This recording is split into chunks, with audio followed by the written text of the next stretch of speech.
Greetings and welcome to the Listen to Your Footsteps podcast. I am Koja Buffer, and this podcast is an extension of my book by the same name. In the book Listen to Your Footsteps, I share in a collection of essays, anecdotes, and poems some of the lessons life has taught me on loss, identity, fatherhood, work, and everything in between. Having worked in various parts of the media, one of the things I've always appreciated has been the opportunity to also get a peek into the paths that other people have taken. This podcast is an opportunity for me to continue to learn from others and hopefully let you get a glimpse into their wisdom. My guest for this show is George G. Matsheke. He is the CEO and founder of Marvin's World, which can be best described as a publication, content hub, and media platform focused on Black men. He was trained as a graphic designer, he has worked as an art director, and founded multiple online publications. In this episode, we chat about the moment that changed the trajectory of his life, growing up in Alexandra Township, fatherhood, being an example and raising a son, the evolution of media, and the importance of helping others through the door. I hope you enjoy the conversation as much as I enjoyed having it.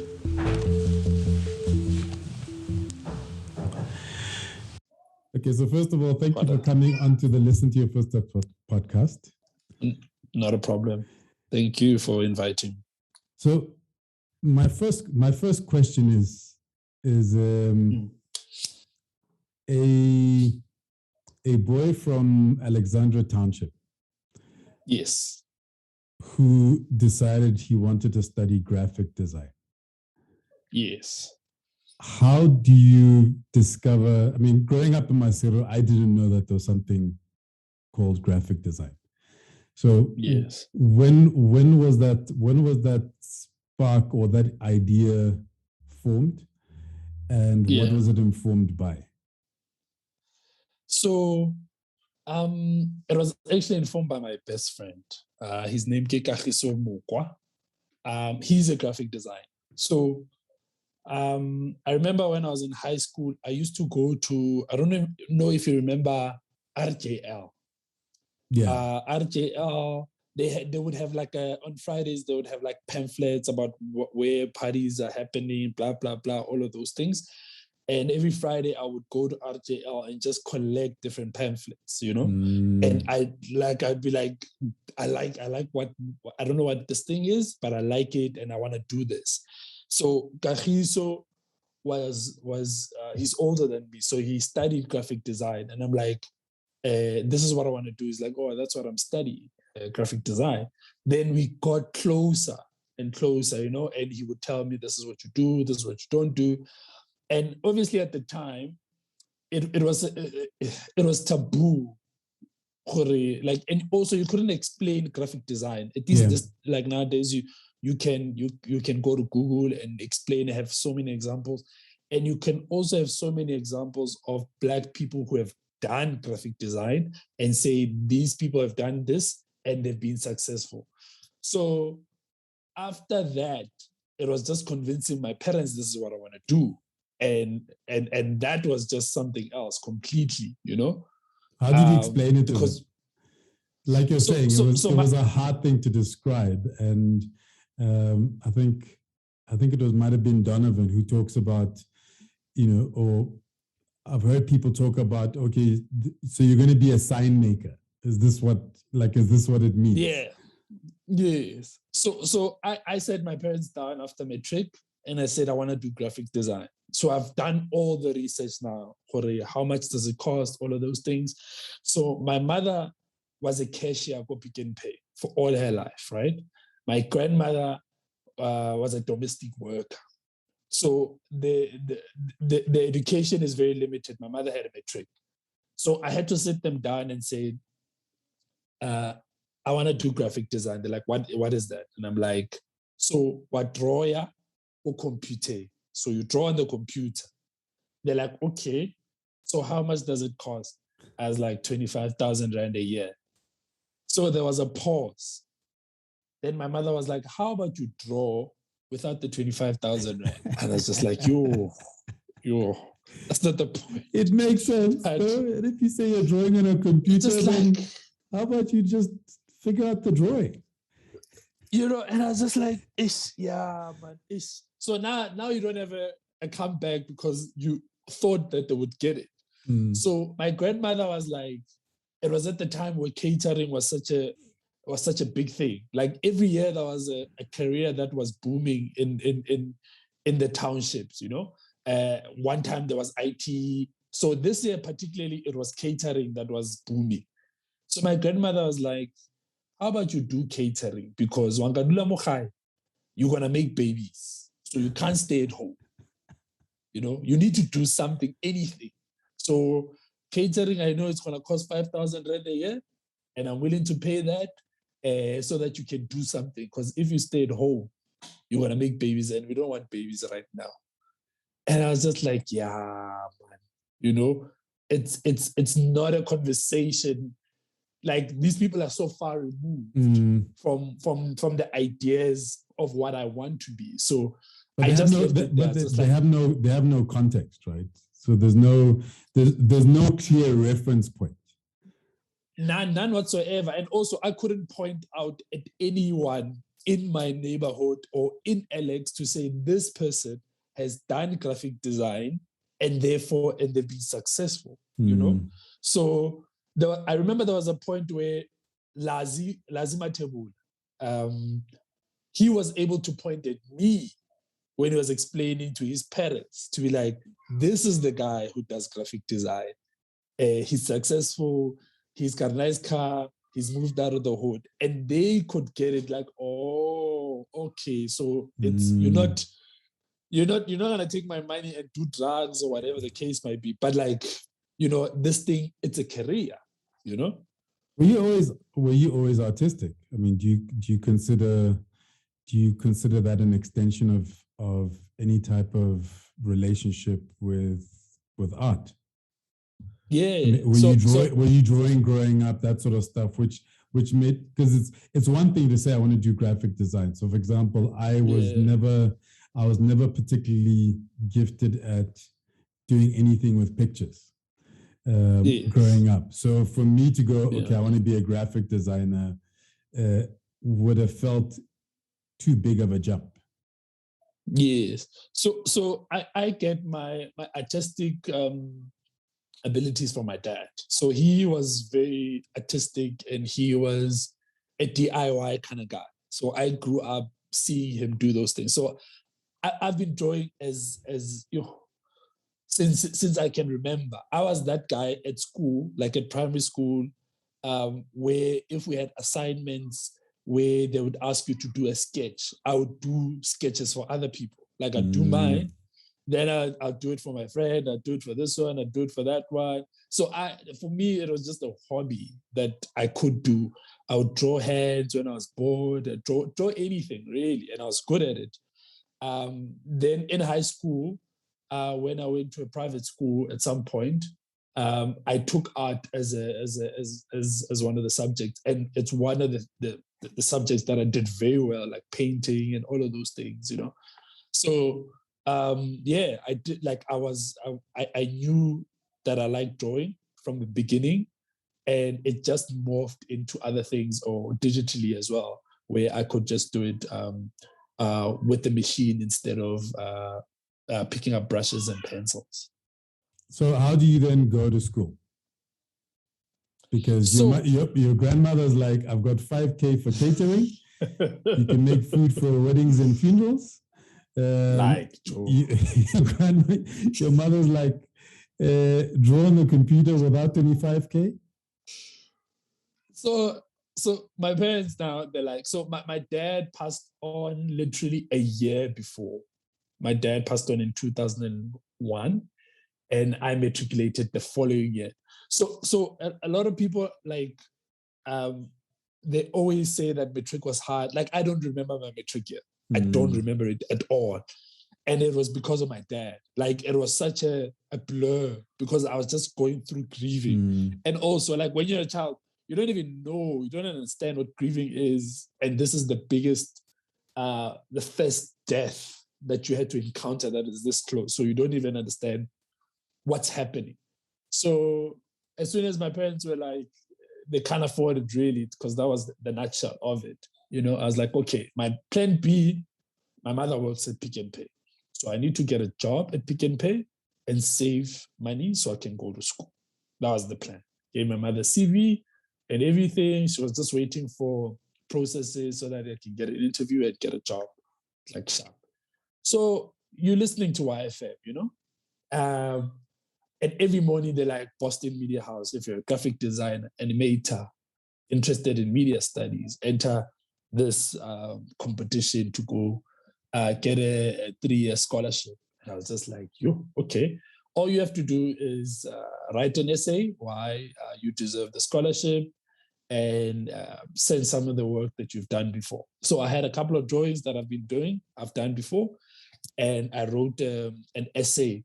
Like, I think it took me about 2 days to write an essay. If there's one thing that I took out of high school was how to write an essay, So I was just like, bored. I can do an essay. So I wrote an essay, and I remember that I had R7.50 to my name at the time. So I either had to go to Rosebank, drop it off, and walk back to Alex, or walk to Rosebank and take a cab. So I decided that I'm gonna take a cab from Alex to Rosebank and drop it off, then walk back. Bought like a brown envelope, put everything in with my name and details and everything in my CV and my matric results. And I dropped it off at Rosebank at the zone. And I can tell you, like, the walk from the zone to Alex, I was the happiest boy alive, because I could just dream. I'm like, yo, I'm going to work. I'm going to buy a car. When you're so naive, when you're like 21, you don't understand like all these things. Like, you think that as soon as you start working, your life is just going to come into play. Everything's going to fall into place. So I was just like dreaming. I'm like, I'm going to buy my mother a house. I'm not going to be broke anymore. I'm going to move out of Alex. So that walk was, I don't even, it was one of the most joyful walks. I think if it rained at some point, but like I didn't care, My thing was that I'm going to go to school. And I was so confident and arrogant at the time. I'm like, I know I'm going to get it. Why wouldn't I get it? I'm the greatest drawer in the world. You can't tell me anything. Like, my confidence at that age was like, yo, it got me a lot of things, actually. But it was mammoth, Well, it was at bigger the same time, I do believe that we manifest our things, right? And sometimes, and sometimes believing it to be true makes it true. Yeah. So that's what happened. So the irony is that you got it. Like, you were one of the first. And you're one of the first people to get that scholarship.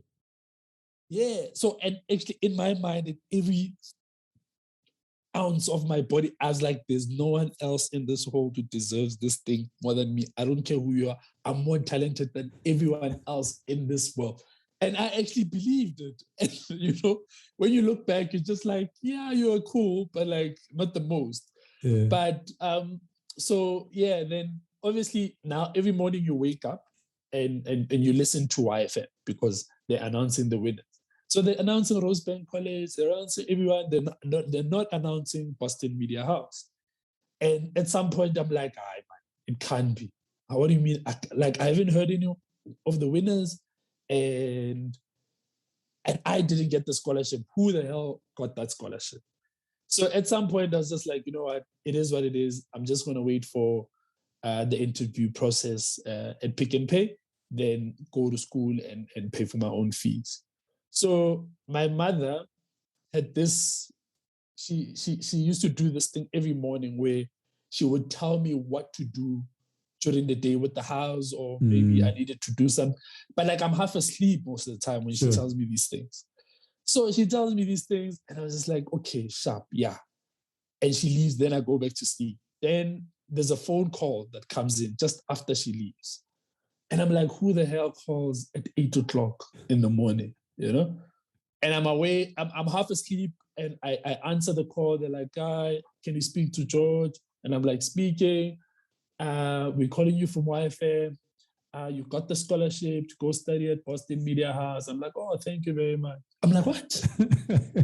Oh my God, I was screaming on my own.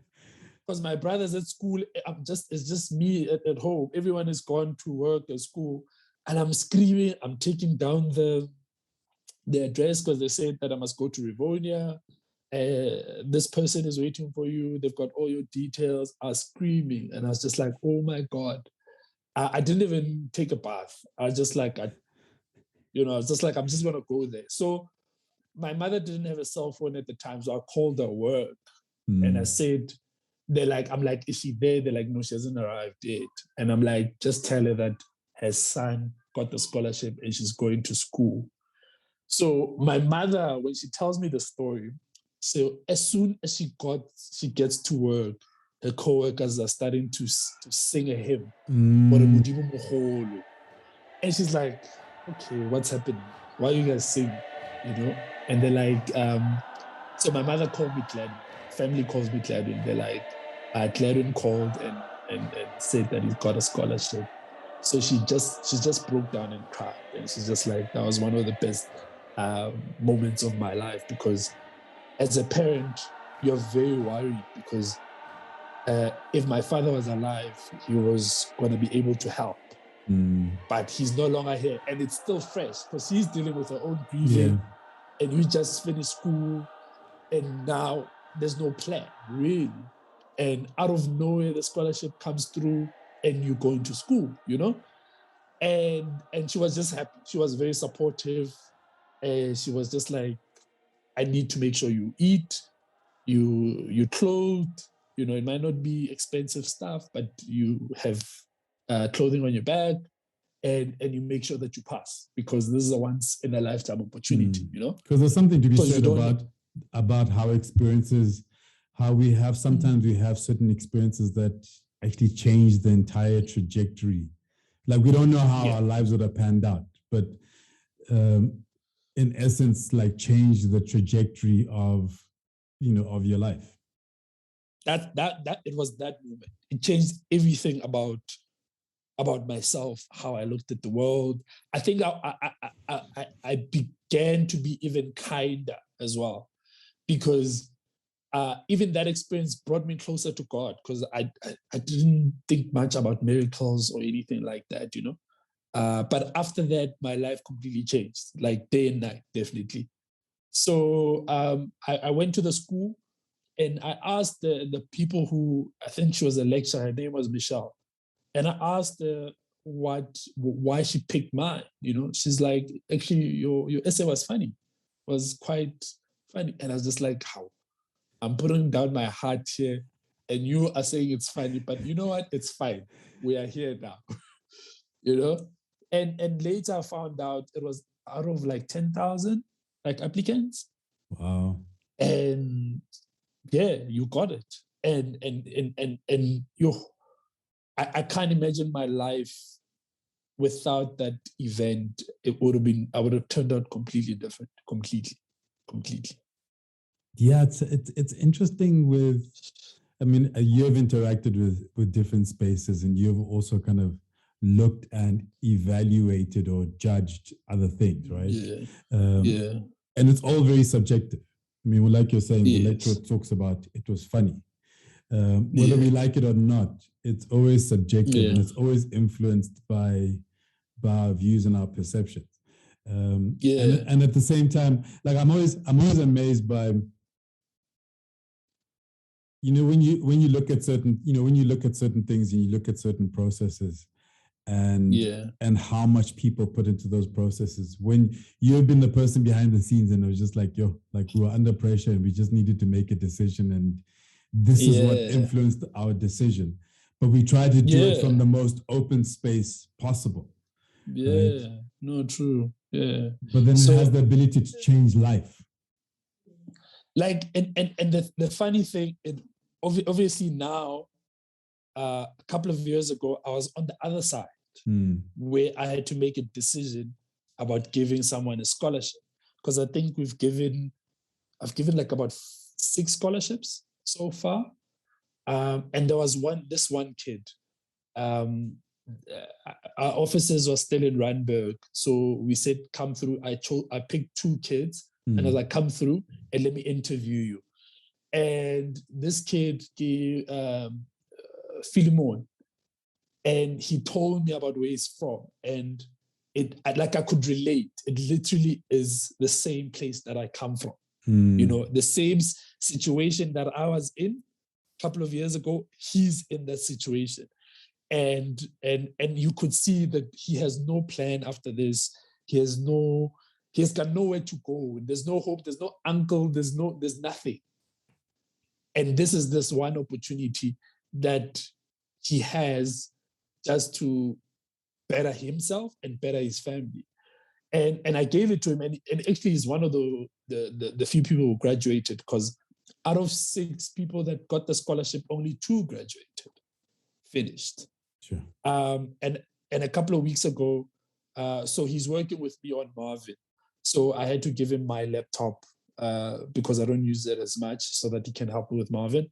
And he invited me to his home, and I got to meet his mother. So they live Gotembisa in a shack, and I was driving like the GLS at the time, and I had to explain to the mother to be like, don't look at the car. Where you are right now, that's where I'm from. It might be hard to believe because now I'm clean and I look the part, but where you are right now, that's where I'm from. So I explained the same thing that I explained now, where DJ Fresh changed my life. And it's like I don't know if it's a 360 or 180, where now I'm sitting here and I've changed this boy's life completely. And the mother is like, thank you very much. I did not have a plan. We don't have money. And she would tell me that there were times where she had to give him money to go to school, and she would go to the taxi rank and ask people to be like, 2 rand, 3 rand, so I can just get to work. And when I get to work, there's someone else who will borrow me money to come back, and I'll sort them out month end. And those are just the moments where you just like, God works in mysterious ways. But at the same time, it's like there's so many people. Like there's so many people coming from that level of need and desperation. That sometimes it can feel very big in terms of trying to deal with it.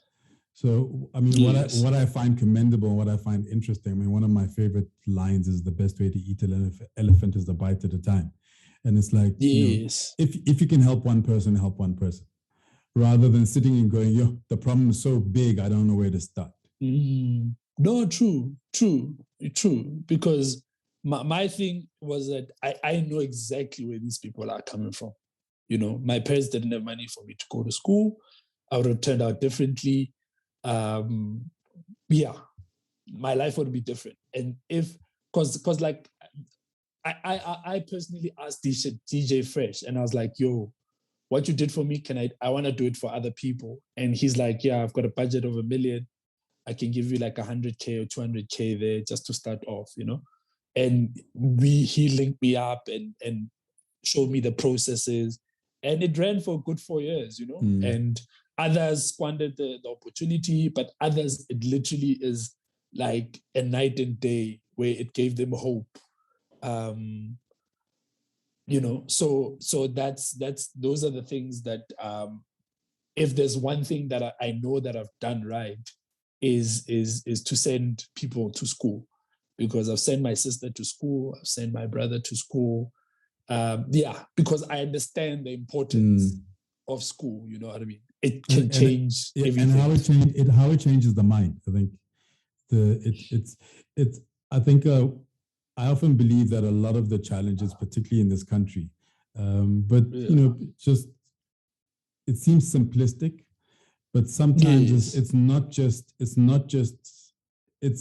the opportunity to interact with certain spaces, but interacting in those new spaces give you a different way of seeing the world and seeing yourself within that world. You're talking about driving a particular car, but what people don't know is that because you review cars, right? Yeah. So if I see you in a different car every week, somebody may have a particular perception, but it's like, no, but that's partly your work, right? Of work, yeah, it's part of work. And even getting to the position where it's like, okay, it's my work. And not, other people would probably, other people would probably present it as, yeah, no, I've got multiple cars and this is how I'm living. Yeah. Right? This is how I'm living. because you're trying to create a particular image. Yeah, like I struggled with that at the beginning because I didn't want to be known as I have a lot of cars, because it's easy, like you're saying, it's easy for me to say that I've got a lot of cars because every other week I'm driving a different car, and it's easy to believe. But I need, it's important for me to be authentic and to be true, because literally I haven't had a car in the last 5 years because I sold my car. Then I started reviewing these cars, which is, it helps for me to move around as well. But you need to be authentic, because, and also know why you're doing this thing, because I'm doing it for work. It's a bonus that obviously I get to have access to these cars, but it's literally for work. And you have to be authentic about it. Definitely. So let's talk work a bit, but I want to skip over, the work that you did, for example, as art director, creative designer.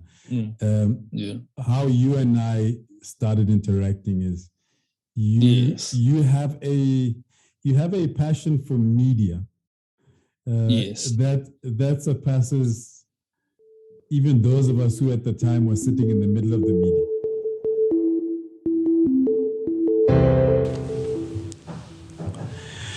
You're listening to the Listen to Your Footsteps podcast. Conversations with Africans who are navigating this world on their own terms, all while trying to live life to the best of their ability.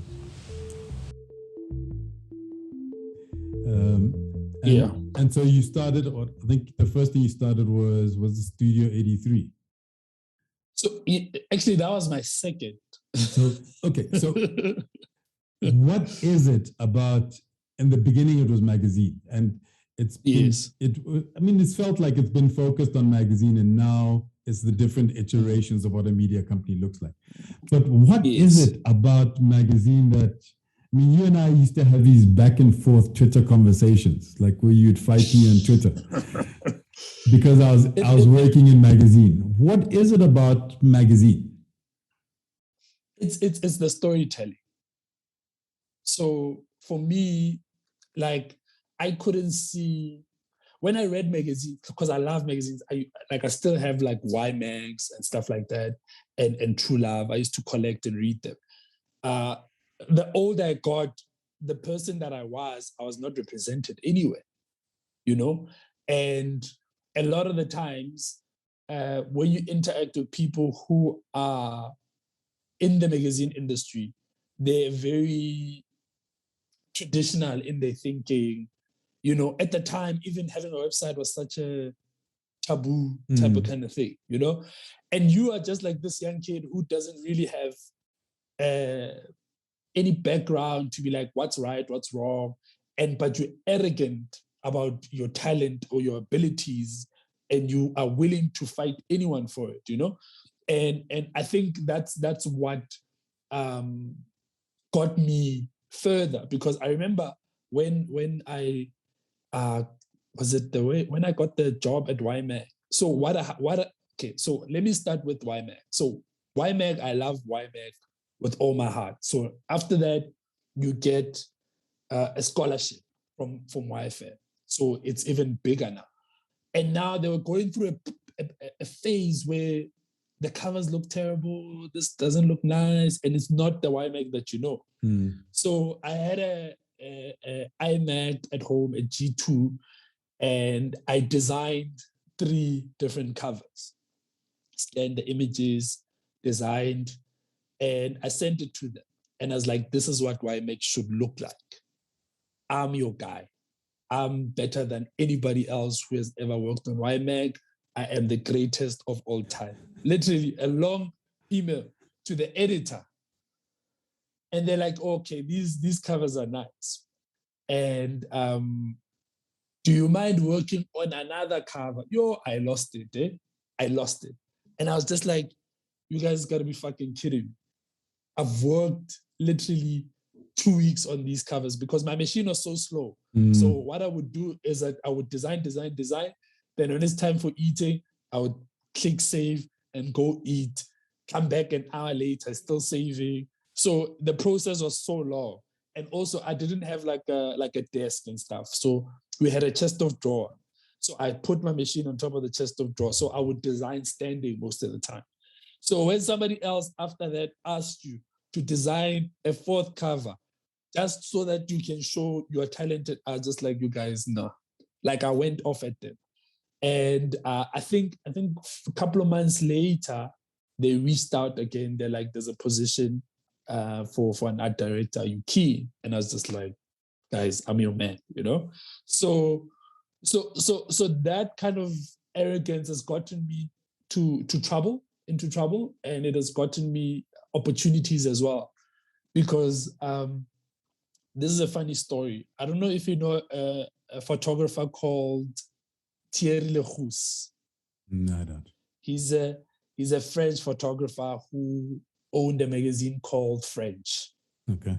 Thierry Leroux is like shoots more Beyonce, basically. Anybody who's famous, that's what he shoots. I sent that guy a long email telling him that he should work with me. That's how much I believed in myself. Like now that I think about it, I was just like, yeah. But I sent him a couple of emails saying that I think you should work with me. I'm the best thing that you've ever seen, and this is my work. Didn't answer. That's how I was at 23, 24. Like I really believed in myself in so much. I definitely feel better because at the same time you were sending me tweets and going, what are you doing at Destiny, man? You must be doing X, Y, Z. Until I called you into the office. But our conversation was slightly different. Yeah, because I was really passionate. I'm very passionate about magazine. And yes, that's how I was like, I called you can't be doing this, do that. Because I really, really love magazines so much. And I love pushing the envelope, you know? And that's I think even now, even with Marvin, like I push the envelope. That's part of who I am now, I believe, you know. So what is the evolution? The evolution. So Studio 83, you said it was your second one. Yes. Studio 83 did gain some prominence, but that was also because I think it was the early days of Twitter. Yes. And so the platform was there to be able to expose a lot more. Yes. Why did you start those? What was the focus, and why did you end up leaving them to move to the next thing? So my first magazine was called Culture Shock.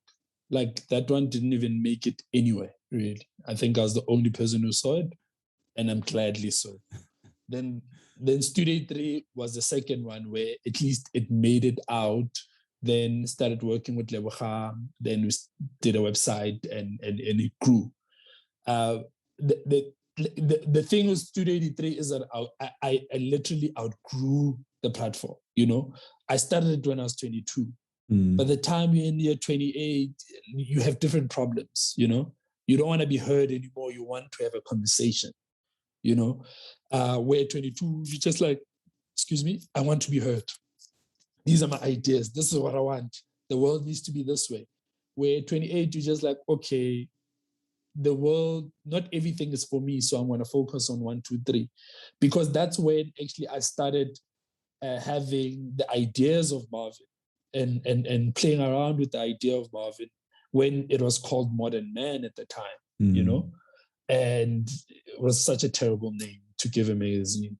But that's all I had at that time, you know? But I think at that time in the space, particularly because, like you said, you didn't see anything that reflected you. So you wanted something that reflected you as let's call it a modern African black man within this kind of global world. But at that time, everything was, I mean, I was a Destiny man. There was Fantastic. Yeah. There was Fantastic Man. There was, I think the thinking around media and the thinking around magazine was this very, as men's publications were trying to find themselves. Yes, no, true. So that's when I was playing, it was around 2010. I was playing around with the idea, and only in 2015, it started, I had the balls to go at it again. So so I had Culture Shock, then had Studio 83. Then there was another one in the middle called Celebrate Life. So Celebrate Life was a dedication publication, actually, where we had a friend, probably you knew her from the magazine industry, Lele Tulumkwan. Yeah, I think I met her before. She used to be the editor of True Love Babe. So we're close friends, and I dated her as well. So as a group, we came together to do a dedication of a publication towards her. So obviously we couldn't call it Celebrating Lele too.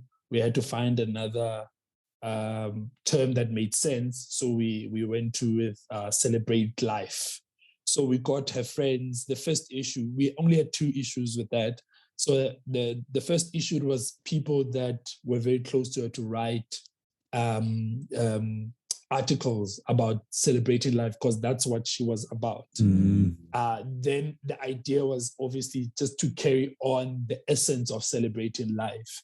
But it became difficult because I was running it with other people, and we clashed with ideas, and also it was more female orientated. So I'm not a woman, so it was hard to relate or to direct or to think what issues to tackle and stuff. So we only did 2 issues. Then also because of those reasons, it died as well. Then later on, it was an opportunity for Marvin, because I was at that point where I needed to redefine myself as a man, what I want to be like, what I want to look like, but I couldn't find that man anywhere else. So I was like, I think this is a good opportunity for me to start having a conversation about this man. I mean, Marvin has gone through interesting, well, not iterations, because Marvin's kind of been Marvin since the beginning. But the one thing you've always done, you've always been primarily online. Yes. Why is that? I mean, have you at any stage thought about now we're in a very different space, but 2015, 2016, 2017, the idea of a print publication was still something that was there. Yeah, to be honest, I thought to myself, it was never going to be a good idea to go print, because it's so expensive. I remember with Y, just to take one magazine out, it was like around 400,000 or 500,000, just one issue, and print and distribution would be almost like 300,000, 350,000 just for print and distribution, and you're just like, nah, man, this doesn't add up, So for myself, I thought, let's online has come up. It's getting better. So let's just do online and let's see how far it goes, I played around with the idea, because a lot of people, when you go to advertisers and brand managers, they'll be like, yeah, we see online, but what about you do print? And you think about it, but you're like, nah, it's not worth it. Unless if you do like collectibles, once a year type of kind of thing. But print was not an idea that I thought would work. Because you could. Yeah, I think that I'm a fan of that idea of one issue a year or two issues a year, where it's being used, yes, for advertising, but also just as let's call it a marker. Yeah. So I would rather have done that than to come out every month. And you could see that publications are struggling just to keep, and these are publications that have backing, that have infrastructure, that have everything. So as an independent, it didn't make sense for you to be fantasizing about print, to be honest, you know? What are some of the biggest things that you've learned in terms of in this journey, like particularly over the last couple of years, in terms of as a business person, as a media person? Because you're no more just a graphic designer, you own a media company. You know, What are some of the biggest things that you've learned over the last couple of years? The biggest things that I've learned, I think, is money is important, because without money, your dreams they will not go anywhere. You know, people are quite very important as well, because people are the ones who help you get to those dreams. Whether it's clients, whether it's friends, it's always people that are connecting the dots. And partnerships are very important as well. You know, the people that you partner with can determine whether the business works or it doesn't. I think also setting your own path, because like I've had this conversation with you as well, is that like in South Africa right now, there isn't any publication that is pushing envelopes or that is doing things that are interesting, that is out there, you know? A lot of them, they're just taking a picture and it's nicely retouched, it's pretty, and you're putting it out there. And those kind of things don't work nowadays, because you can't have a pic. Like I can't put you on the cover and your Instagram pictures are better than the cover. Do you get what I mean? And you see that a lot. And you just like, it doesn't work that way. A magazine cover needs to be like, yeah, man, I can't do that. That team does what they do because they're great. But Nakili one on my own, I can't do that. Sometimes now, because of social media, you find people who have better images than the covers that they grace, you know? So but there's no creativity and stuff. At the same time, are we stuck on this idea, even though we've shifted, let's say digitally, right? But stuck on idea of a particular format. Because for me, the idea of a magazine, the idea of a cover, it's like we've taken the format that sat in print, and we've tried to force that and impose that online.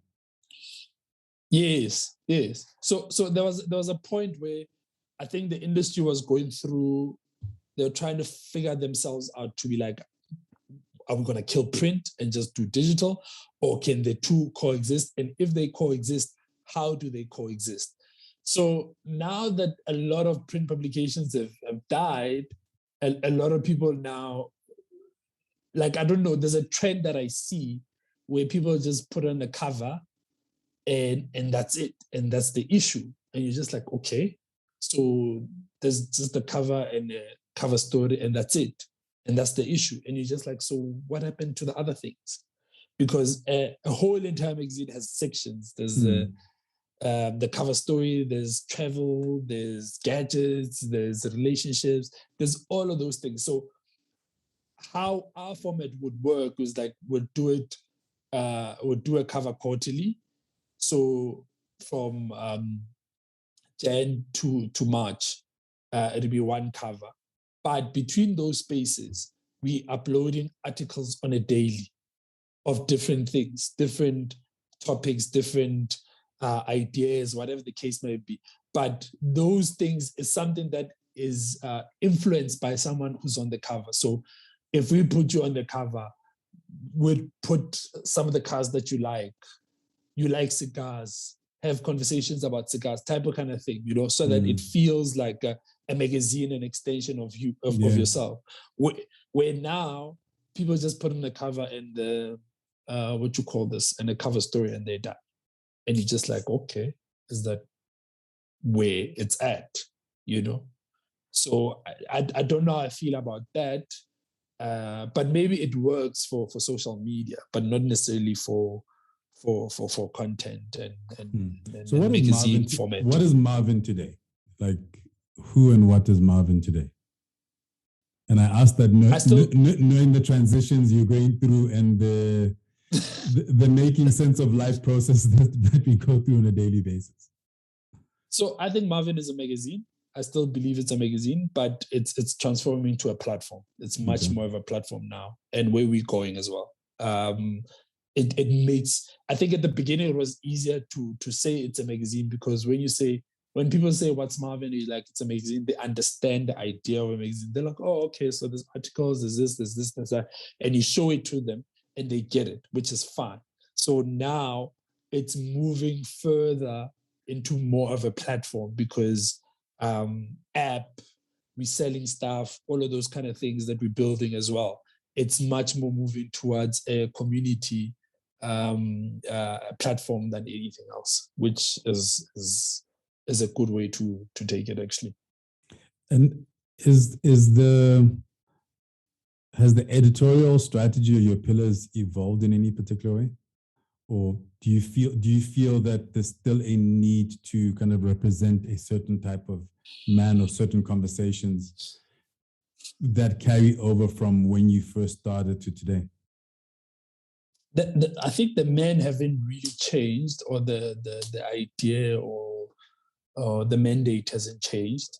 It's still, the focus is black men, and actually the more you work on this, the more you realize that actually it's what we should be working more. We should be putting even more funds into a space like Marvel, because you've seen how the impact of men in this country. And we've seen that as much as men are the biggest problem in society, in this country, where the women and children are not safe because of the man. The violence is the man. This is the man. The man is the center of it. But nobody's speaking to that guy. Nobody cares about that guy. Nobody's saying, actually, how did you get here?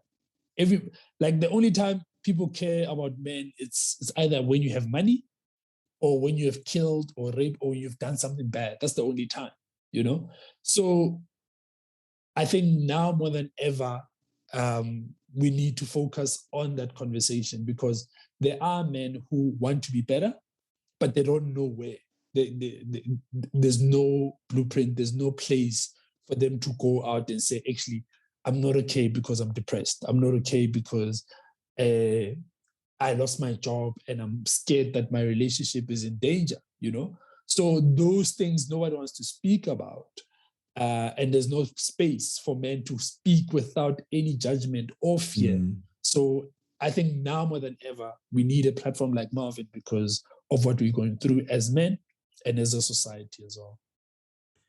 And to start to wind down, because I know you have a son, and your son is now he's just over 1, né? Yes, 14 months now. And it's been interesting for me watching your journey with that. But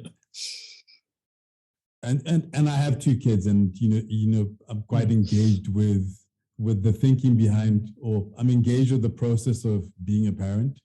But how has he started to kind of influence and shift your thinking? This guy has changed everything. Like, everything that I do now is for my family. Like, if it doesn't benefit my family, I don't do it. If it doesn't benefit them now or in the future, I don't do it. Even my schedules has changed, because I literally take care of him half of the day every day. So we both, my wife and I both work at home. So she works for an American company. So her day starts at 2. So I need to make sure by the time I get to 2, I've done the hard work, But after that, I can do calls, I can do emails over the phone and stuff, but I'm taking care of my son. So every single day, we spend time together, just me and him, which is something that I don't think it's not a norm, but it's something that even with my business, I tell people that we can do anything before 2. But after 2, I can't because it's, daddy duties. Yeah. So it's influenced everything, even where we live right now. We've got a place that has a garden because of him. He likes to play around. He likes to walk. He likes to do those things. And, you want a private garden where he can do those things without any fear or anything that's going to endanger him. So everything that I do right now, it's really, I think of my family first. Then I'm like, is it going to benefit them? Then I'm going to like, okay, sure, let's do it. If it doesn't, then I just leave it. I've told you before, wait till you're starting to think about school and then you're going, okay, where am I going to live so that I'm close to a school?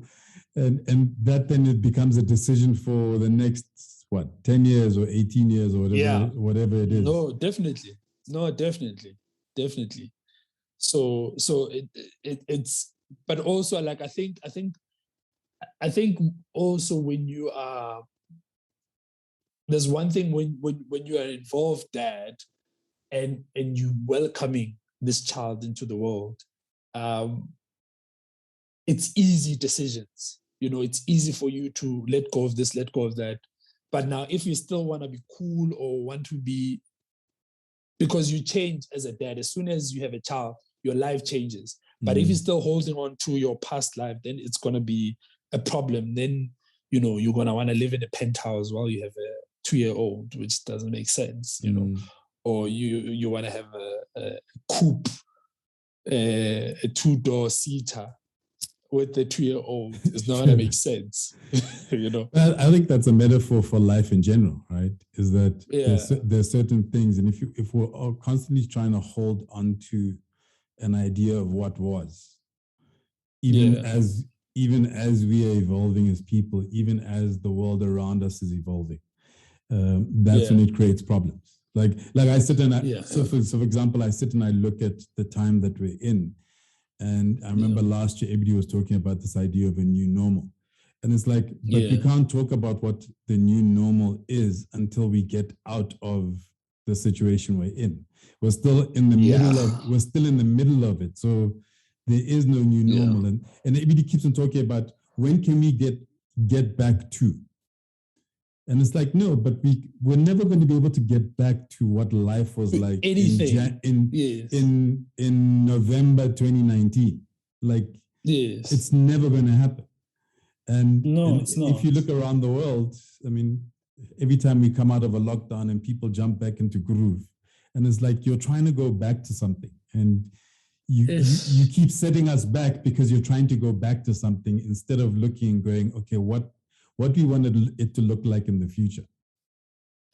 Yeah, because I think it's hard to let go because of if you've been popular before, it's nice to be liked. It's nice to be recognized by people, to be like, oh, that's George from Marvin. It's nice. It does something to your confidence and your self-worth. So when you take away those things, you're going to be reluctant to explore new avenues, even if it's good for you. So people don't want to let go of those little things because it's a space that they recognize, a space that they're comfortable in, and they know how to navigate in those spaces. And they don't want to explore new ideas or how to evolve or grow, because change is not easy. It's not easy for anyone, It's not easy for anyone. So people struggle with that, and they don't embrace it, and therefore they want to hold on to what they used to be, instead of finding new ways of living. My last question: how do you separate, like you're just saying, like we live in an environment, we live in a society where value is placed on us because of the things that we do or the people that we associate with, etc. How do you separate that? I mean, how do you, because you're the boy from Alex, but then you've gone through this journey where you have accomplished certain things and you've built your own businesses, etc., etc. And then there's that idea of George, hanging out in Santon, driving the fancy cars, etc., etc. How do you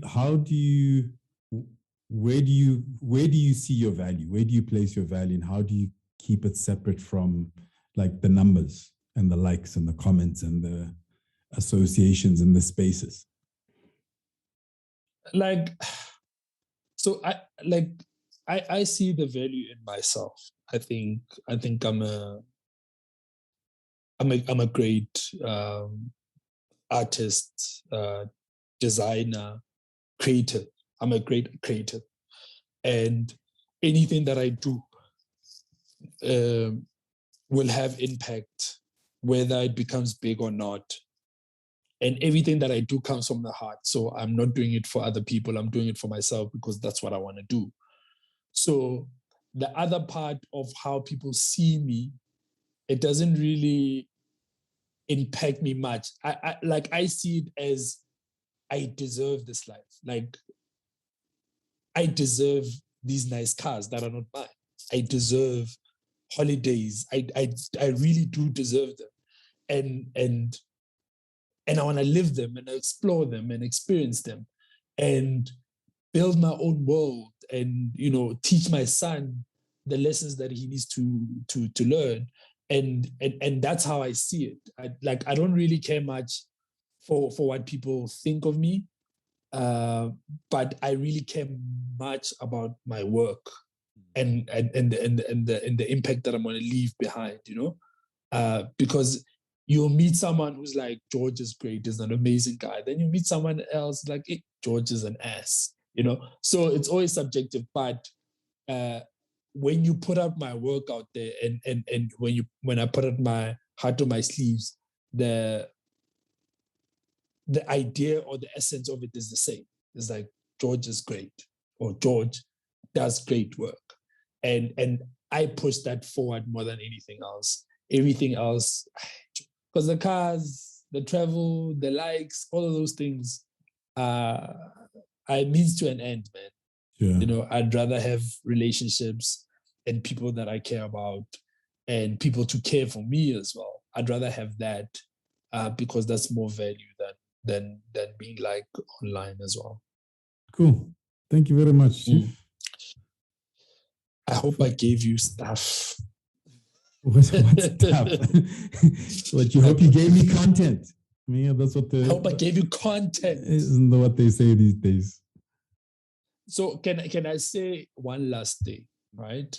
There's a piece that I've been thinking about, especially when it has to about Marvin, is that since I've had a son, how I think about him and his environment has really changed, And I think about the boy child a lot because I don't think a lot of people care much about the boy child.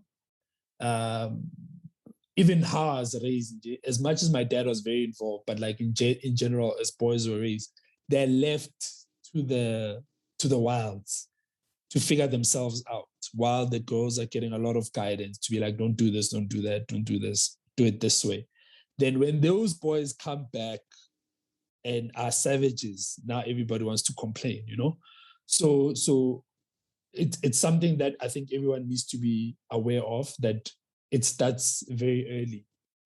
If you're able to teach them well and show them, obviously, because kids learn from doing, then it gets better, So teach them, because like there's an article that I'm working on where I'm exploring the ideas of the pain women inflict on men.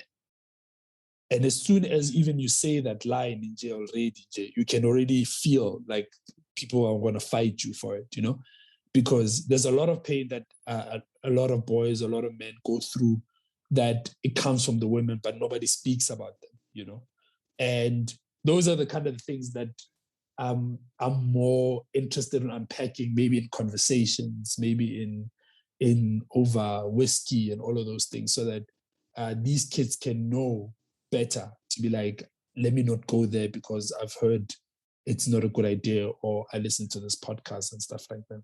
So I think we must just take care of those little boys, because if you don't, they're going to be the monsters that we worry about in the future. Yeah, I mean, look, it's always a two-way. I think it's a two-way thing. I have a boy and a girl, and one of the things, I mean, I've written about it, but one of the things I always say is that there are certain things that I try to teach both of them, but the principle is the same. I just need to teach it in a different way with each one. So I mean, something I don't expect I tell my daughter she can do or be anything that she wants to be, all right? And she shouldn't have to suppress herself. Yes. In spaces, right? To be able to navigate spaces. But I also have to teach my son that he should not expect the women around him to suppress themselves for him within certain spaces. Yeah. So everybody should be able to show up as themselves fully, no, definitely. But I mean, look, there are so many conversations to be had, and like you're saying earlier on, like I really believe, the violence, the misogyny, the patriarchal world that we live in, as men, we are the perpetrators. So it needs us to have those conversations and make the change. Right now, I mean, one of my favorite lines is, you can't, Black people have been talking about racism forever. But as a victim of something, or as the oppressed, you can't fix a system. It needs the oppressor to recognize and actually start to change and fix the system. And so we have a world where women are trying to fix a system, but until we sort ourselves out, definitely the system will never change. Or if it changes, it'll change slowly. Yeah, so that's what I like. It'll be my lifelong mission to get those things, so that, because like I feel like if like my son is like a clean slate, I need to teach him the value of women, the value that I was raised on as well, to be like, you need to be this kind of a man, and he needs to see it from me, but also at the same time, we need to have those conversations where we say that how do we fix it, and how do we make sure that also whoever's in pain, they are heard as well, because it's pointless to say we want to change the system, but you are not hearing Kojo's pain to be like, but no, I was hurt this way, that's why I became a monster. You need to start there and say, okay, Kojo, tell us, why did you become a monster? Okay, cool, sharp, we heard you. And how can we fix it? Then we start fixing it. But those conversations are not happening, and things are just getting worse, which is my worry, that we'll leave a worse off world for our kids as well. Sure. All right, boss. Thank you very much for having me. You gave me content. Thank you. That's all I asked for. Thank you for listening to the Listen to Your Footsteps podcast. Please do subscribe and leave a review wherever you're listening, and share with friends you feel would enjoy the conversation. I would also appreciate thoughts and or comments on my site, kojabafo.com. This episode was edited by Nhlangano Shabalala. Show music by Kwiku Bafo.